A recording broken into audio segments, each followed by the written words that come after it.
Here they come, walking down the street, getting postmodernist looks from everyone they meet. Doe-eyed and vulnerable, they hit the top 10.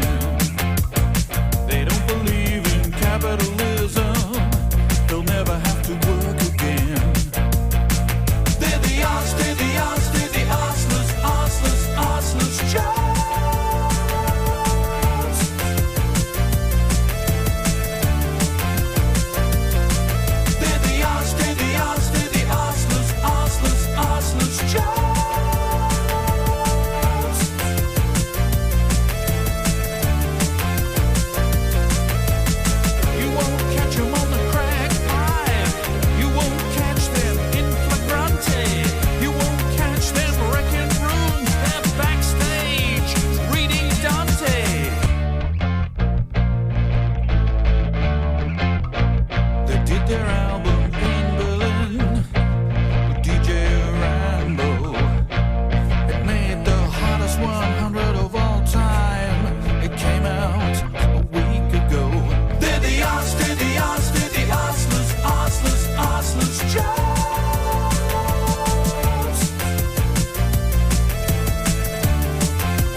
Yes, we are the Arseless Chaps here on Triple R. No program that we turn on can live up to that theme song. Damian, Cowell, co-hosting. Hello, Tony, and happy Festivus to you. Yeah, happy Festivus to everyone. To Kent, who's pushing the buttons. Merry Christmas, folks. On mic this week. Beautiful. Good to be here with you, fellas. Giving us an air check. And, of course, thanks to Emily, Evil and Jess and Abby, Listen Radio. They've cleared the building. And who are we? Well, we're filling in, obviously, for the Down Low, who are on break till, I'm not sure, till well into January, I think. And what are we doing this week? Well, I'm hoping that we achieve the same downward spike in listeners that we got in the first 5 minutes last week when the Down Low fans went, what is this shit?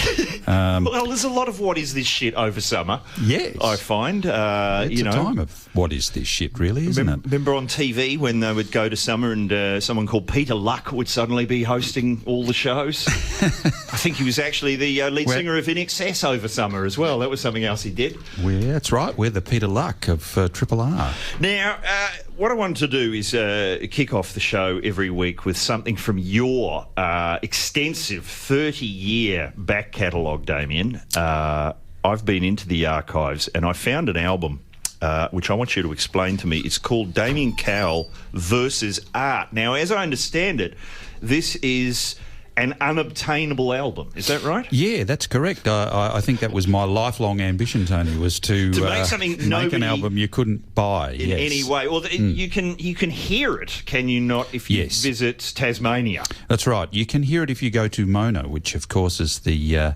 world famous Museum of Old and New Art, the David Walsh extravaganza that's there in Hobart, and it's certainly worth visiting despite the fact that I'm involved in it. But yes, David Walsh turned up at a gig that I did in Hobart one night and said, I would like to commission you to put some music into my Museum of Old and New Art. And I thought, it's yet another drunken, insane person talking to me. And, because he is quite eccentric, is he not?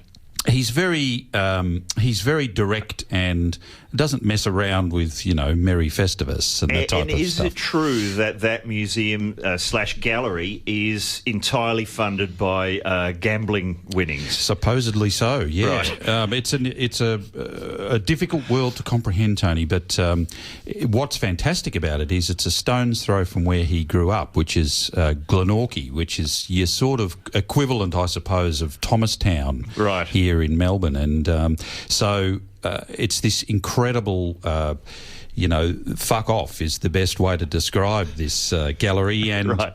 it's certainly worth a visit. But yes, he.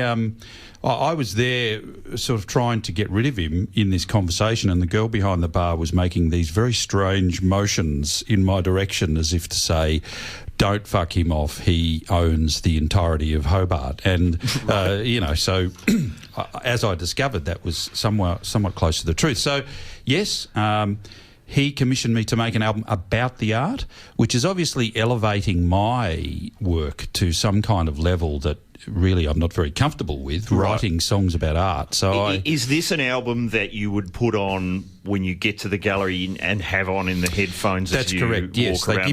give you an iPhone as you go around, so you can read.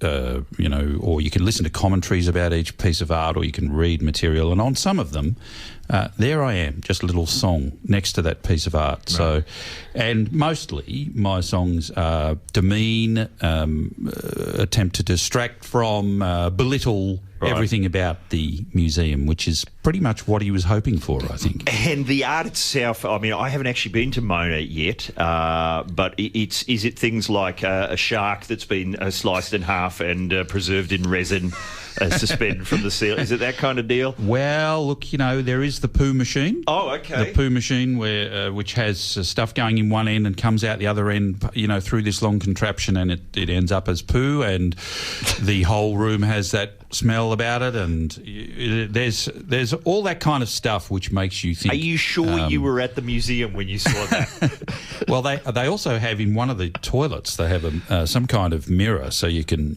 there's definitely a poo theme going on there. But no, it has everything there. It has Brett Whiteley, it has Sidney Nolan, it has a giant inflated red Porsche, which looks like it's eaten too much. Right. It's got all kinds of stuff. It really is quite amazing, and it's the sort of thing that makes groups of pensioners who come in off the bus go, oh, wasn't that terrible? Oh, terrible, yeah. So, the kind of people who I always remember when I was at school, we got taken to the Auckland Art Gallery to see what was going around the world. It was the Tyson Borgermeiser exhibition. It was something from Europe. Mike Tyson, was it? It could have been Mike Tyson's personal collection. And it was fancy paintings from all over, mostly from the 19th century, and they were, of course, all in beautiful big gold frames. And our class was going around seeing them behind a group of old ladies, and every time they got to a new painting, I could hear them go, "Oh, that's a beautiful frame on that one, isn't it? I think that's actual gold." There was like a running commentary on the frames, and you go, I wish I could have recorded them and had that as something that you listen to in the headphones as you went around. But look, let's get to this album, because I've tried to find something topical from your canon, and this obviously ISIS have made a big impact over the last year, and listening to this, you might be one of these people who's just going about their day. You might just be putting the bins out, you might just be wandering around Bunnings, you might just be fiddling about on the internet, and you might be thinking to yourself, as it does happen occasionally, it occurs to you that, hang on, there's a group of people on the other side of the world who want me dead. Now, that might occur to you, and if you've ever wanted a song on that subject from Damian, Cowell versus Art, this is a song on that very subject. So take a deep breath, Damian, and take it away. Someone on the other side. Someone on the other side. Someone on the other side of the world. Someone on the other side of the world. Someone on the other side of the world. You go to work, you give a shit. Someone on the other side of the world. You help your neighbor, you do your bits. Someone on the other side of the world. It's not a big thing, but you could say. Someone on the other side of the world. You make a difference in little ways by someone on the other side of the world.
the other side of the world.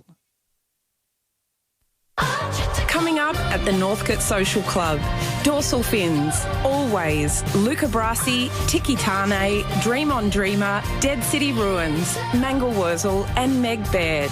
Plus, Lou Barlow, Volgograd, Turnstile, Ponyface and James Chance. Also on the calendar, Deborah Conway, Michael Hurley, William Fitzsimmons, Moses Gun Collective and Lucky Peterson. Plus heaps more at northcotesocialclub.com. Triple R sponsors. I'm Taylor Swift, and you're listening to the Arseless Chaps on 3RRR. You know, one critic described me as a Nazi cheerleader. I found that really offensive, so I had them killed. Thank you, Taylor. This is Arseless Chaps, and before that we heard Damian Cowell with a track from his Versus Art album, which you can't get, so don't try. No, actually, Damian, you can get it if you spend like about $500, can't you, at the museum? And Yeah, it used to be in the beautifully bound book that came there, but I don't even know if they've got that. Because that was the very first exhibition they ran. Yeah. So, yeah, I'm working my way towards the ultimate enigma, you know, like Prince's Black Album, although eventually that came out disappointingly. Yeah, he that's should have right. just sat on that. It would have been so much better than once people had heard it, I think. But because anyway. what was that Chinese democracy that, Axl Rose That's was right. tinkering Yes. about with for like 25 years? You want to do one of those. Yeah. Something never comes out. Look, we're filling in for the down low in case you've tuned in, wondering where Edo and company are. I just realised after doing the show last week that I haven't hosted a radio show for years. And, of course, all the shows I come on Triple R, the party show, Dave Graney's show, or when I do the Two Tones, it's always someone else hosting. So I was a bit out of practice. So this week what I did is I watched Play Misty for Me with Clint Eastwood. Have you ever seen that? A very long time ago. Have you seen that, Ken? I certainly have. Shivers. It's pretty scary. It's about a radio announcer who's being stalked by one of his listeners and who just loves easy listening music. And I thought, do you do that thing where if anyone's playing a radio announcer in a film or a TV show, you close your eyes and you try and imagine them actually doing a radio show? Like Clint Eastwood, it's the most threatening radio show you've ever seen, because he's clearly just, he's meant to be a laid back, he's in like Carmel or something. He's doing a 5-hour show where he reads out a lot of poetry as part of the show. He's constantly telling his boss he's really busy, but I can't work out what he's doing because it's mainly music for 5 hours, and then every now and then he'll just stop and read something out. But I wrote down a couple of his announcements. Like there's one bit where a song ends and Clint just says, 15 minutes before the hour, here's It's Not Unusual. And then just goes into another song. He said every announcement sounds like he's about to kill somebody. And he's also doing it at one point he says he's doing it from something or other, shopping centre, home of the Buccaneer, the men's boutique. That's the Big D, Dave Garver. So he's going to be my role model for today's show. I'm just going to sound threatening and inappropriate during all of my announcements. So far, so good. Have you guys been to see, Damian? Have you been to any movies over the break? I haven't really been to movies a lot, Tony. I think I struggle with lots of people in one particular space, which is why I went to Chadstone yesterday that's to fun. try and scare myself out of it, but it didn't work, unfortunately. So I think that the experience was, as my friend last night described to me, I'd rather slam my cock in a car door than go to Chadstone on Boxing Day. It's a great phrase. Isn't that a song of yours? That's such a great phrase, isn't it? I'd rather slam my cock.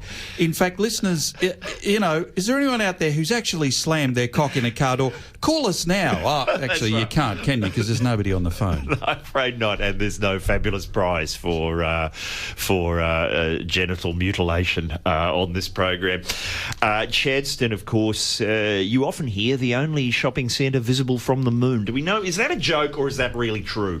Well, yeah, I think Chadstone is actually a planet, right. And it's certainly larger than if Lenny Kravitz was singing about it when he sings, I'll take you to the Milky Way or even Mars, which is actually smaller than the Milky Way, so he probably should have done them in the other order. He hasn't thought that through. Yeah, he should go, I'll take you to the Milky Way or even Chadstone. Right, well, Chadstone, I once was trying to film something in a shopping centre, and the DOP, the Director of Photography, told me that we couldn't get permission to film in Chadstone. And this bloke told me that he had filmed an ad for Chadstone. So an ad for the Chadstone Shopping Centre, where the Chadstone Shopping Centre wouldn't let them shoot at the Chadstone Shopping Centre.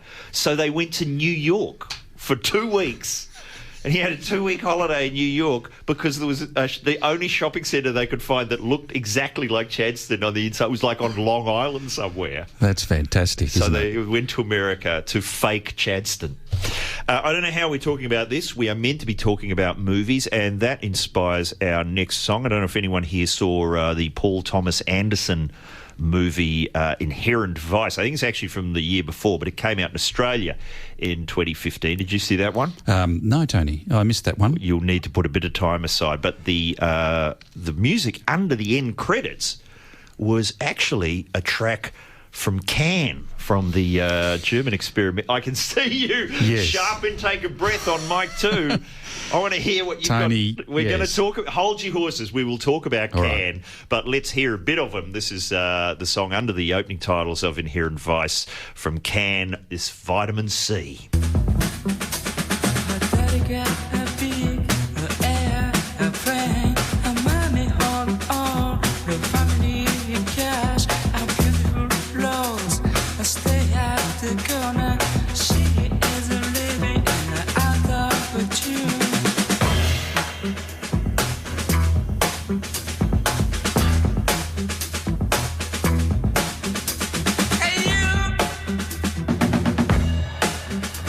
You lose it,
Oh, that's that's Can with Vitamin C from the soundtrack of Inherent Vice, and of course from the album, which I'm gonna have a crack, Damian, at pronouncing the title. Is it pronounced Igebamiasi? I don't know.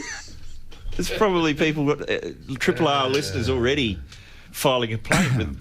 Well, it is. I mean, it is pretty amazing that it's come to this finally, Tony. I have been slagging off people who name drop Can for about the last 20 years. Right. And here we are on a show I'm involved in, and we've played Can. I knew nothing about Can till I heard that song under the credits of that movie, and that prompted me to investigate. But what is the go? And the way you pronounce that album title will mean you won't get invited to the right parties, I'm sure. But no. Yeah, I became aware of Can only because, like most things, sort of secondhand, because I'm not groovy enough. But Can is the band whose name you drop when you want to sort of evoke that you have some cred. You know, for instance, when Blur realised they were going down the Britpop toilet hole, right, they changed their sound, and the word Can came out, you know. And of course, even better description of a band who actually sounded for their first two albums a lot like that track were, of course, Hunters and Collectors, which is the name of a song by Can.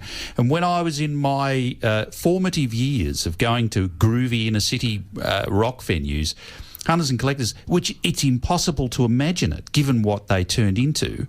They were the coolest band in Melbourne, and they played these sort of ersatz Can type songs. They had a guy on guitar called Ray Tostiguevra and a bloke called Greg Pirano who used to bang a gas cylinder, and everyone in the room would not regard that as in any way remotely silly, because it was evoking Can. And of course, later on, Hunters and Collectors did the same thing as Blur, only in reverse. They went from Can to a more of a sort of a stubby kind of sound, and eventually they turned into, they'd be like a Panzer tank wading its way through quicksand in that song Holy Grail on the MCG every year, grand final day. It's hard to believe, but yes, Can. So I found out about Can through Hunters and Collectors, and I realised that if you just sort of, in a difficult moment with a girl at a party who she lives in Carlton and she looks incredibly cool, if you just sort of go, Can. You were in. Yeah. Now, through all of that you were saying, I noticed Kent was nodding away. Are you someone who's dropped the Can name to impress people? Look, I think it's definitely a go-to band. Can, Television, they all sort of fit into that, don't they? Yeah. Big Star. That's Big a good Star. one too. Yeah, they've got to be bands that aren't actually all that popular or good, I find, Well, the thing about Can has proved very useful for me on Twitter, because I don't know how you go on. Do you get into fights on the twit pipe, Damian? No, I don't like that sort of, vilification, unless it's Ricky Nixon, of course. Oh, of course. But, we'll get to Ricky. Yeah. But what I tend to do is, if I put up a tweet that mentions Tony Abbott or Andrew Bolt, you're just inviting trouble in the form of tweets with the hashtag ozpoll. And there's just like, oh, yes, another one of these loony lefties. You just get tweets containing the words loony and lefties in and initially, what happens when you get on Twitter is for the first year you foolishly buy into that and end up in an argument. But what I now do is I have made it a rule to always reply to those tweets with a comment about the German experimental band Can. So someone will go, yes, well, obviously, you're just preaching the songs of the left. And then I'll just reply, I don't think they were as good since Holger Zuke left the band. It's always some non sequitur to do with Can. Oh, well, you're obviously just jealous of Andrew Bolt's success. Yeah, I think Soon Over Babaluma is actually an underrated album. I'll just send one of those back, and I urge you to do the same. But hey, I'm looking at the clock, and of course I'm asking the question, Damian, do we have prizes? No, I'm afraid we don't have any prizes this week. We had a lot of interest in our Ricky Nixon memoir, The Day My Cock Went Mental, which we were flogging on the show last week. Sadly, we don't have any copies. Have you read any of Well, Ricky's? no, Tony, but it has come out to an absolute sensation in the critical milieu. Yeah, it's the best self-published book of the year. Yeah, and in fact, at the recent Cannes Writers Festival, they invited Ricky to read an extract from The Day My Cock Went Mental, and we're actually lucky enough to play a short excerpt of that reading. I think Kent has it right now. If you could spin, this is Ricky Nixon reading from his tome, The Day My Cock Went Mental, at the Cannes Writers Festival. Fuck, it was funny. Remember when we fucking put anthrax in Leggy's jocks? Remember when we fucking hung Milne by his fucking toenail over a vat of fucking liquid, told it was fucking sulfuric acid, only it was fucking sulfuric acid? Remember when we fucking told Boy T and fucking Brownie to play fucking kick-to-kick in a fucking minefield in fucking Afghanistan? Remember when fucking Boy J and fucking Buddy and fucking Punter and fucking Tank and fucking Moose and fucking Spoiler and fucking Pup told fucking Hurdy to go to the fucking American embassy and fucking tell him he was a fucking Al-Qaeda operative, so they fucking put him in fucking Guantanamo fucking Bay and fucking waterboarded him for fucking 6 months till he fucking hung himself in his fucking cell? Fuck, it was funny.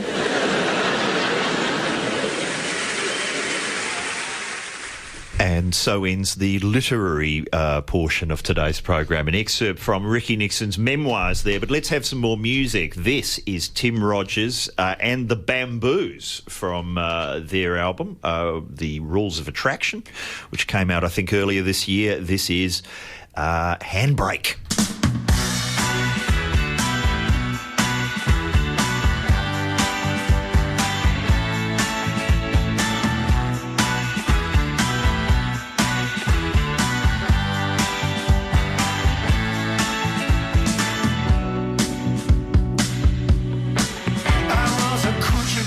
Trash on by the roadside, been put to be twisted by the wind.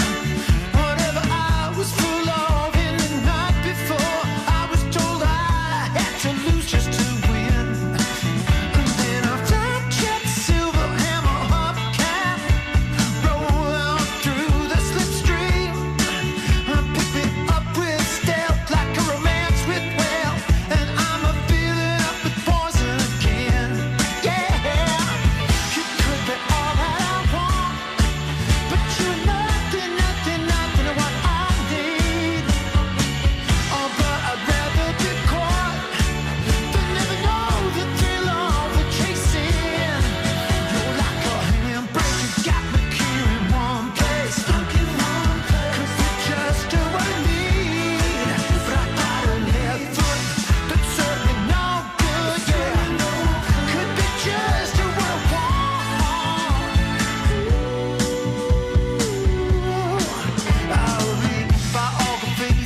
she lets me slip home. Shadow Electric, Melbourne's much-loved outdoor cinema, is back, running from January 2nd till April 2016, kicking off with an Australian premiere of Blur, New World Towers.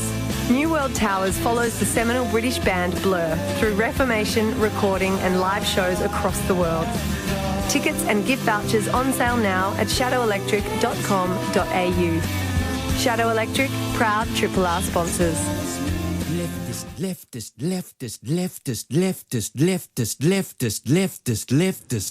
Hi, I'm Andrew Bolt. That's the sound of me practicing my entry for the Guinness Book of Records.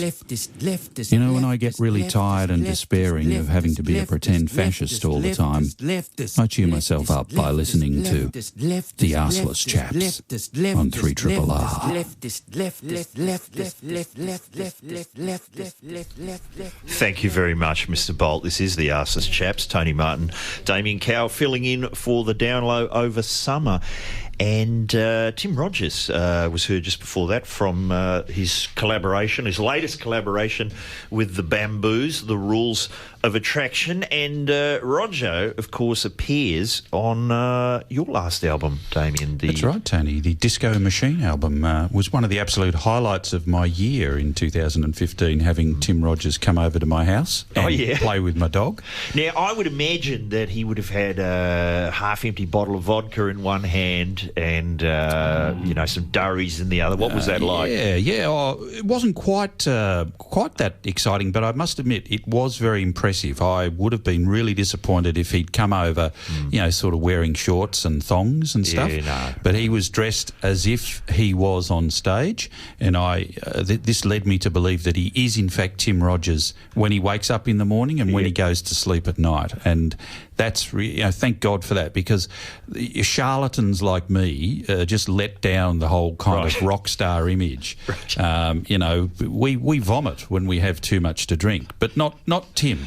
And Tim was heading off to the pub to have a drink with Tex Perkins afterwards, and I just nearly died when he told me that. It was just fantastic. I saw him walking up. I was driving down, just past St Kilda Junction when you're heading down towards, in fact, where commercial radio used to have its home on St Kilda. Is it still St Kilda Road? When does it turn into Brighton Road and become the Nepean Highway? I never know. But I just saw Tim Rogers in what looked like a second-hand flared three-piece suit, just staggering past an empty laundromat. And I thought, if I could have got a photo of that could have been the welcome to St Kilda billboard. Well, it's the sort you want your heroes to really live the life, don't you? And I think it's rare these days that they do. It's only the occasional. You want Warnie to be like Warnie at all times. That's right, because he doesn't look like Warnie anymore. No, I know, that's right. And wouldn't it be terrible if you went to dinner and he didn't actually serve up 2-litre bottles of Coke as your sort of aperitif? If he didn't do that, you'd really be disappointed. If he didn't, turn the pockets of the pants inside out and drop the fly and do the elephant gag, you'd go, it's just, he's losing it. So, I think, that's... and I often suspect that about people. I suspect that, John Butler chows down on a 4 and 20 pie when people aren't looking. I think that sort of is the disappointment of my life, Tony, is that suspicion that people that we hold up to be a certain kind of person are in fact just taking the piss. And of course you yourself have been courting failure deliberately for some 30 odd years, but against your best efforts, your Disco Machine album has made it into one of those 20 best albums of the year list online this week. I know, it was quite a shock to me, Tony. It was in the same list as Blur, who's seemed to be a bit of a theme on our program today, and Adele. Unlike Amy Winehouse, I didn't go to the same performing arts school as Adele. Right. So to be on that list with Adele is tremendous. I would obviously, my entire life savings aren't her petrol money for a week. No. She that does aside, Adele, just every photo looking sort of slightly sulky. You've got to get... Yeah, there's a fine line between sultry and sulky, and is. I just get salty, unfortunately. Well, while we're talking the year's best music on Triple R, Let's have some.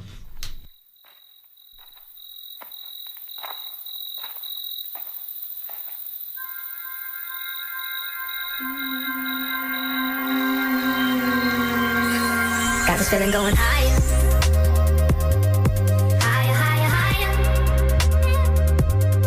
I got this feeling going higher. Higher, higher, higher, higher. I've been waiting, I've been sitting thinking about this situation like I'm MLK and speaking out against the segregation. I can make it through the day and open it for all my brethren. I don't mean to ruffle feathers, niggas talking, bitches hating, contemplating every single move you make and study you. Muddy boot, niggas go through earth and hell and heaven for a story based on Rory for reporting, trying to force me to a category or a genre like an no-go yellow polo. Holy Motorola's in my phone, I'm gonna call you motherfucker. I'ma ruin you by 12 o'clock tomorrow. Not a scholar of my vengeance, I'm as spiteful as my father. I forgot his birthday back when I was 10, he doesn't bother me at all now. And if that nigga would call now, I'll rub it in his face like motherfucker, you missed out. You always go to work but wouldn't bother to call out. You wanted me to hoot, well, motherfucker, I ball now. The devil is alive in Atlanta. He was riding on the motor. He was looking for directions. I just swear that nigga saying, bitch, I'm on the move. And all these niggas stuck. I can live my life alone. And I wouldn't give a fuck. Ride with me, I don't really give a damn. Jesus, piece above my head, nigga, you know who I am. I don't want you monkey mouth motherfucker sitting in my throne again. I'm mad, but I ain't stressing. True friends, one question. Bitch, where you and I was walking. Now I run a game, got the whole world talking. King Kunta, everybody wanna cut the legs off him. Kunta, black man taking no loss. Oh yeah. Bitch, where you and I was walking. Now I run a game, got the whole world talking. King Kunta, everybody wanna cut the legs off him. When you got the yams. The yam is the power that beat. You can smell it when I'm walking down the street. I can dig rapping, but a rapper with a ghost rider. What the fuck happened? I swore I wouldn't tell. But most of y'all sharing bars like you got the bottle bunk in a two-man sale. Something's in the water. And if I got a brown nose for some gold, then I'd rather be a bum than a motherfucking bum. Oh yeah. Bitch, where you and I was walking. Now I run a game, got the whole world talking. King Kunta, everybody wanna cut the legs off. King Kunta, black man taking no loss. Oh yeah. Bitch, where you and I was walking. Now I run a game, got the whole world talking. King Kunta, everybody wanna cut the legs off. When you got the yams. The yam brought it out of Richard Pryor. Manipulated Bill Clinton with desires. 24/7, 365 days times 2. I was contemplating getting on stage just to go back to the hood, see my enemy and say, oh yeah. Bitch, where you and I was walking. Now I run a game, got the whole world talking. King Kunta, everybody wanna cut the legs off. King Kunta, black man taking no loss. Oh yeah.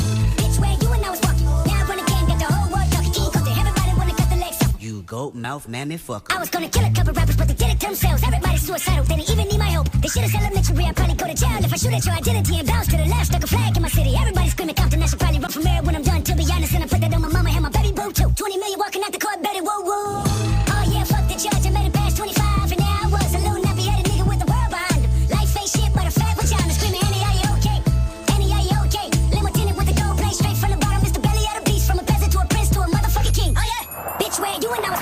By the time you hear the next pop, the funk shall be within you. Now I run a game, got the whole world talking. King Kunta, everybody wanna cut the legs off. King Kunta, black man taking no loss. Oh yeah, bitch, where you and I was walking. Now I run a game, got the whole world talking. King Kunta, everybody wanna cut the legs off.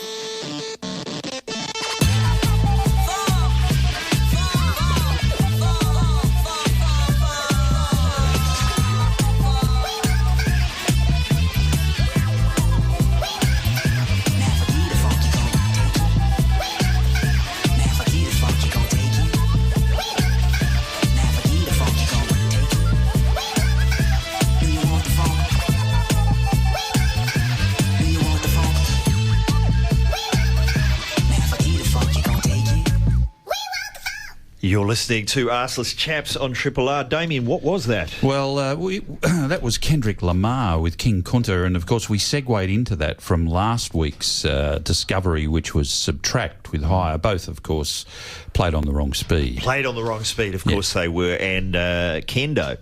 Popping up on all the best albums of the year list. I think he was number one on the Pop Matters list. Do you pore over those lists to see, what you should be doing? Absolutely, Tony. I particularly like the ones where there are they have the all-time lists. Oh, yeah. The hottest 100 of all time. And usually the album at number one came out a week before. Yeah, right. That's what I love. So, the lists are great, aren't they? People just love lists. BuzzFeed, it's all about lists now. It is. I can't read it unless it's in the form of a list. I'm simply not interested. But I love that thing you say where something is really new, but it's being included in the pantheon maybe too early. And I've mentioned this example before with Tony Wilson, but you know how Rage will get into the files and drag out the old countdowns. There's one they show occasionally which is Countdown's end of the 70s special. So it's obviously been done, on the New Year's Eve into 1980, and they're summing up the whole decade. And what must have just come out at that time was the Knack. Yes. The Knack's album. And so every person who's interviewed about the great music of the decade cites the Knack, just gone way too early. And there's when Paul McCartney's there going, oh yes, well of course what we were doing was it's kind of like what the Knack are doing now, It's just, they've gone way too soon on the, it might as well be, yes of course, it's like what Right Said Fred are creating in the studio, it's like that. But I do look forward to the movie lists, and I'm not sure what's on the best of the year list. I noticed that film The Revenant is being talked up. The new Quentin Tarantino film is about to come out, and I think the Astor here in Melbourne are going to be showing it in the proper 70mm. But I was looking in the New York Times today online. I don't have it delivered to my house, and the headline was in the review of The Hateful Eight was, new Tarantino film blends verbiage with violence. Isn't that pretty much every Quentin Tarantino film? I've seen it. The Hateful Eight, which I've been told is largely set in one room, is a full 3 hours, and I've seen a clip, and I love Quentin Tarantino films, but he'll take 10 minutes to say something you could have bowled over in a sentence. There's a conversation in a Stagecoach where someone's going on about, this here's the hangman, and if you get caught by the hangman, you's knows you's gonna be hung. He's gonna do the hanging, because he's the hangman. You go, I think we've got the message. He's going to hang her. Move on. So that's popping up in a few of the best of the... my problem is, and I missed, here's been a sad day for me, because last weekend was the party show here on Triple R's end of the year film show, and I missed it, and I have to check the diaries, but I think it's the first time I've missed the party show end of year wrap up since 1990. But I haven't seen enough films. Do you guys, Kent, do you find yourself going to less films now? Do you find yourself waiting till it comes out on video? This year has been, very scant for me in film. Unusually so. Right. I went and saw, though, for the first time, the cult film, I'm told, of The Room. Oh, The Room. Have you seen The Room, Damian? No. This is often... a whole lot of people through the glass just gave us 2 thumbs up.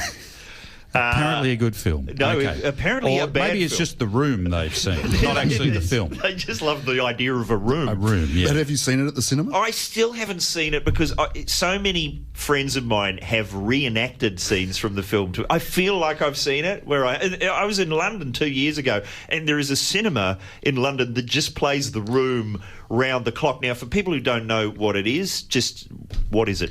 Well, it's at first glance, it basically looks like a poorly made porn. Yes, and the bloke, the auteur of it, he kind of has a touch of the Ron Jeremy's about it. Hams it right up, Right. And lots of audience participation as a consequence. Right. I actually saw a musical about The Room. About this film? About the film, yes. Right, that's where it's gone now. At the Comedy Festival a couple of years ago. Was that confusing, having not seen the film? Well, I think it may have enhanced the experience for me because I suspect the musical was better than the film that it was made about. So, right. And, I'd like to see more musicals. I'm waiting for Schindler's List, the musical, and, I'm personally working on Straight Outta Incompetent, which is a musical about NWA. So, I'm sorry, I'm stuck on that Schindler. I'm picturing that now. Yeah.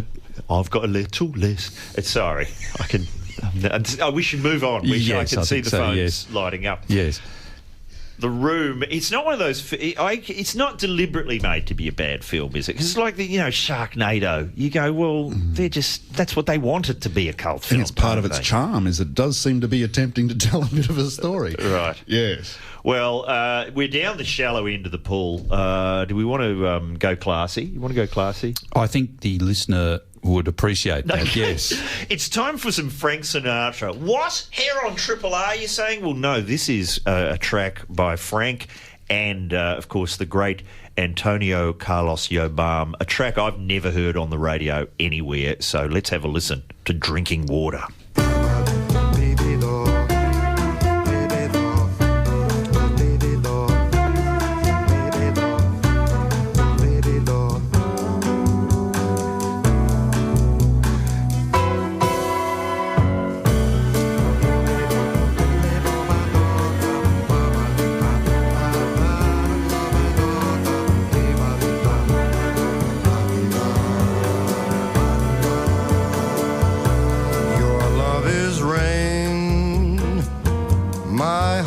The flower, I need your love, or I will die. My very life is in your power. Will I wither and fade or bloom to the sky? Agua di bebe. Give the flower water to drink. Agua di bebe. Give the flower water to drink.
That is Francis Albert Sinatra and Antonio Carlos Jobim, and it's not from the original album, it's from the second one that Frank wasn't happy with, so it never came out, but all of the tracks are now compiled on a fabulous complete reprise recordings set, and eagle-eared listeners will have noticed that the 60s style reverb has been removed from all of the recordings, which is often controversial. Do you feel, Damian, that people should be allowed to tinker with old recordings? Oh, certainly. I'd certainly love my listeners to be able to go back and get rid of my voice from all of my albums. Oh, yeah, right. I think that would, doubly enhance the oral quality. Right. Maybe let people just maybe provide a version online where people can just like on classic albums, when they pull the faders down. I think I'll get rid of my every second syllable. That'd be another good one. I think I'm just such a self-obsessed, wordy person that I think that would be really good. I'd like to certainly go back into the oeuvre of Blur and Can and perhaps just remove certain parts from the mix. So, I think all of this we can look forward to in the age of technology. A bit like a smart bomb that apparently destroys people but not buildings. That's I'd like great. to remove all the artists from art. Just leave the buildings alone. Now, I've just received a report that the Falls, obviously there's been bushfires down the Great Ocean Road, and is the Falls Festival being moved, being shifted? Yes. Has it gone to some winery, Kent? Is that right? I believe it's gone to a place called Mount Dunedin Estate, just outside of Geelong. Right. And have you ever played the Falls? No, they had a quality control policy at the Falls Festival and never invited me along.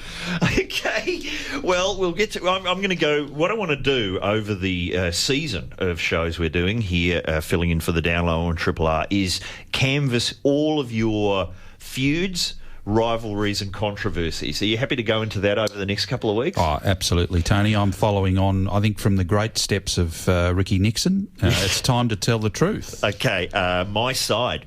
Now, we haven't had much in the way of sport on today's show, so I believe you've got a special track queued up for us. Well, that's right. No, I think, just on the issue of sport, Tony, I think it's very important that we get sport into the mix because...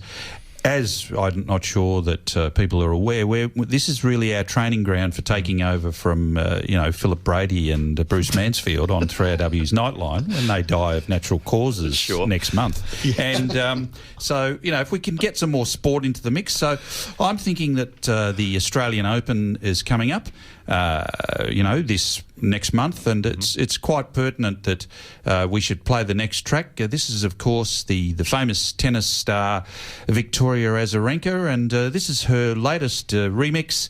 It's called "Oh."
Triple R, Arseless, Chaps. That was Victoria Azarenka. Okay, that's her latest single. She'll be getting an APRA check for that one, and I'm sure it's available somewhere.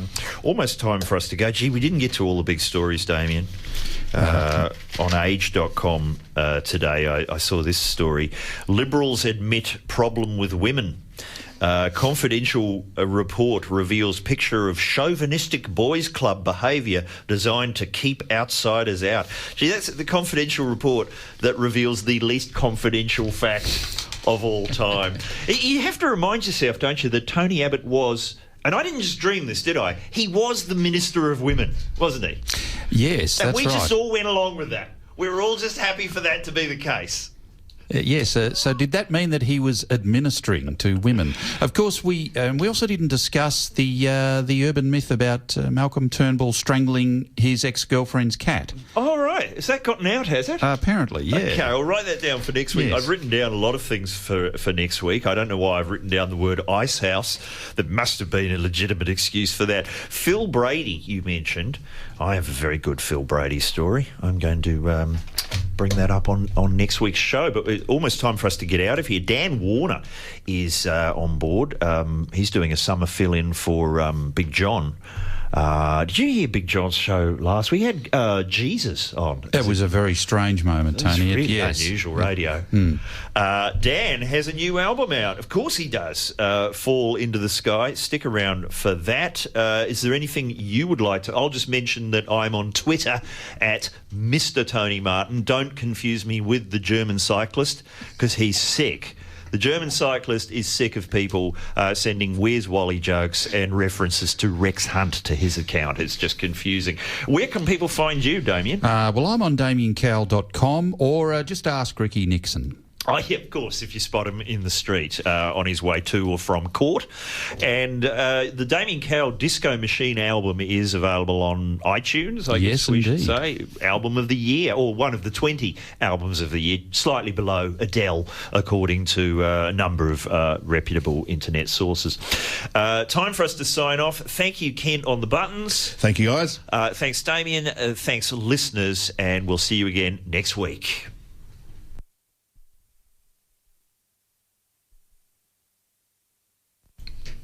We are back. It is already next week. Yes. I feel like I've been through the space-time continuum. A week is a long time in football. Hello to Tony Wilson, if he's listening, because he always enjoys a technical problem. Early in the show, we've gone the other way by ending with one. See you again.